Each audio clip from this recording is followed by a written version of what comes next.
Assalamualaikum warahmatullahi wabarakatuh. Saya Mai Permatasari dari Prodi Akuntansi semester 1 Universitas Islam Majapahit. Dan saya Sylvia Reza Novitasari dari Prodi Akuntansi Pagi semester 1 Universitas Islam Majapahit. Dan saya Mustaqur Rahma dari Prodi Akuntansi semester 1 Universitas Islam Majapahit. Di sini kita semua akan menjelaskan mengenai harta waris. Dari poin yang pertama mengenai harta waris, yaitu mengenai pengertian harta waris, yaitu tentang aturan yang berkaitan dengan pembagian harta pusaka dan juga pengetahuan mengenai pembagian harta pusaka. Nabi Muhammad SAW pernah bersabda bahwasanya kalimatnya yaitu bagikanlah harta waris sesuai dengan haknya. Dan di sini mengenai hak, kita akan belajar mengenai pembagian harta waris. Jadi untuk poin yang pertama yaitu pembagian harta waris, apabila seseorang itu jadi di sini kita akan menjelaskan mengenai harta waris. Untuk poin yang pertama yaitu mengenai pengertian harta waris, yaitu artinya adalah tentang aturan yang berkaitan dengan pembagian harta pusaka dan mengenai pengetahuan tentang pembagian harta pusaka kepada orang-orang yang berhak memilikinya. Untuk yang kedua yaitu mengenai pembagian harta pusaka orang-orang yang berhak, yaitu yang pertama apabila seseorang itu mempunyai anak laki-laki sama halnya dengan pembagian 2 orang anak perempuan. Dan apabila seseorang itu mempunyai 2 anak perempuan atau lebih, maka akan mendapatkan 2/3 dari harta yang ditinggalkan. Dan apabila seseorang itu mempunyai anak perempuan, hanya satu-satunya anak perempuan, maka anak perempuan itu akan mendapatkan separuh dari harta yang akan ditinggalkan. Dan apabila ia mempunyai seorang ibu dan ayah, maka akan mendapatkan 1/6 dari harta yang akan ditinggalkan. Dan apabila ia hanya mempunyai ibu saja, maka akan mendapatkan 1/3 dari harta yang ditinggalkan.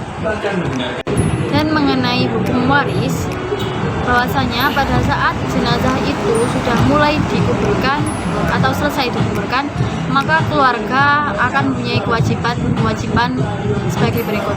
Yang pertama yaitu keluarga wajib untuk membayar biaya perawatan jenazah.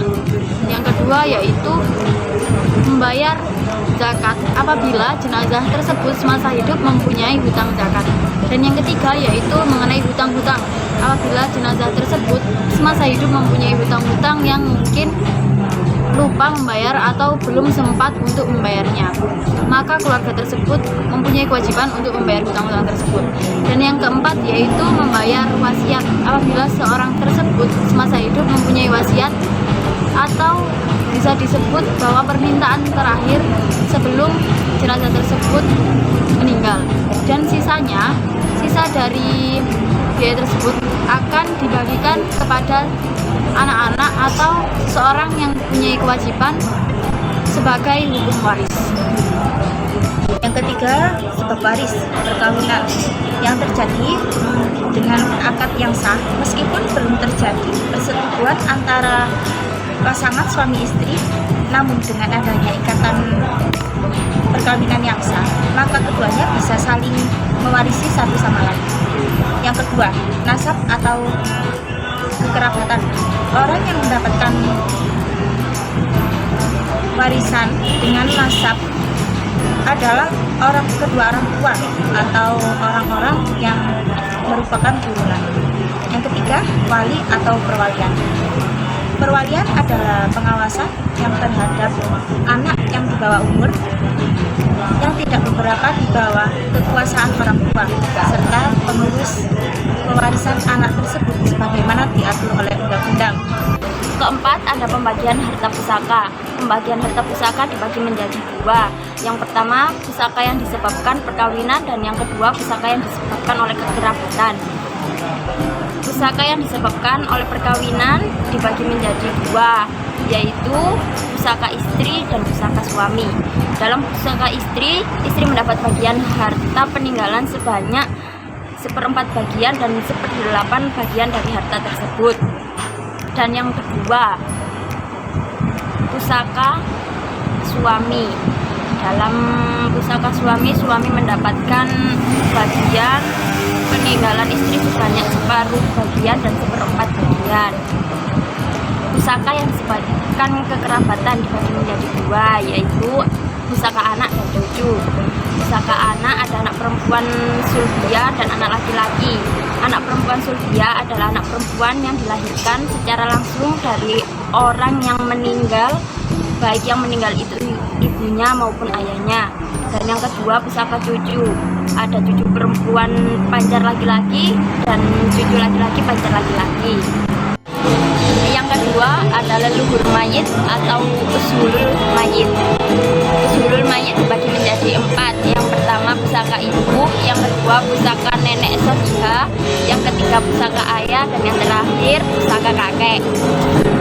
Yang ketiga ada kerabat menyamping atau al-hawasi. Kerabat menyamping dibagi menjadi 5. Yang pertama pusaka saudari kandung, yang kedua pusaka saudari seayah, yang ketiga pusaka saudara saudari tunggal ibu, yang keempat pusaka saudara kandung, dan yang terakhir pusaka saudara seayah. B. Hibah adalah pemberian suatu barang dari seseorang pemberi hibah kepada orang lain pada saat masih hidup, dan pelaksanaannya pembagiannya dilakukan pada saat pemberian masih hidup pula. Unsur hibah dibagi menjadi 4. Yang pertama perjanjian. Hibah termasuk perjanjian sepihak, yaitu perjanjian yang membebankan hak atau kewajiban pada suatu pihak saja, yaitu penerima hibah. Yang kedua, waktu hidupnya. Pemberian hibah, pelaksanaan pembagiannya dilakukan pada saat pemberian hibah masih hidup. Yang ketiga, dengan cuma-cuma dan tidak dapat ditarik kembali. Pemberian hibah tidak dapat ditarik kembali kecuali atas syarat-syarat yang sudah diatur. Yang keempat, menyerahkan suatu barang. Barang dijadikan objek hibah dalam bentuk barang bergerak, contohnya kendaraan bermotor, perhiasan, uang, dan lain-lain, atau barang yang tidak bergerak. C. Wasiat. Akta yang menyatakan seseorang tentang apa yang dikehendakinya akan terjadi setelah ia meninggal dunia dan yang olehnya dapat dicabut kembali.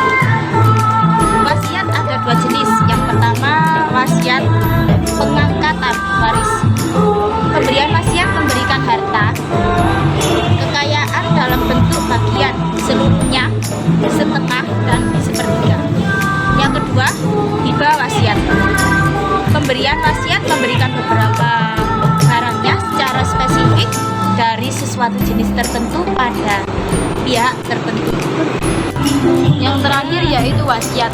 Pengertian dari wasiat sendiri yaitu menahan harta dengan memberikan manfaatnya, atau dalam arti sempit yaitu kita bersedekah dengan menahan dan memberikan manfaatnya kepada orang yang membutuhkan. Dan syarat untuk wakaf sendiri yaitu apabila ada ucapan dari orang yang memberikan wakaf. Wakaf sendiri mempunyai ganjaran yang sangat besar. Dan wakaf bisa saja berupa dengan tanah, gedung, atau barang-barang yang dapat diwakafkan.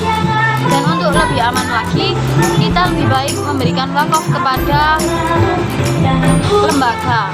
Lebih baik lagi memberikan kepada lembaga daripada diberikan kepada seseorang. Dan untuk menindaklanjuti yang lebih baik yaitu kita dengan menyertifikatkan tanah wakaf agar lebih aman dan terlindungi dari gugatan pihak lain yang akan membatalkan. Cukup sekian dari kelompok kami. Apabila ada salah kata, mohon maaf yang sebesar-besarnya. Assalamualaikum warahmatullahi wabarakatuh.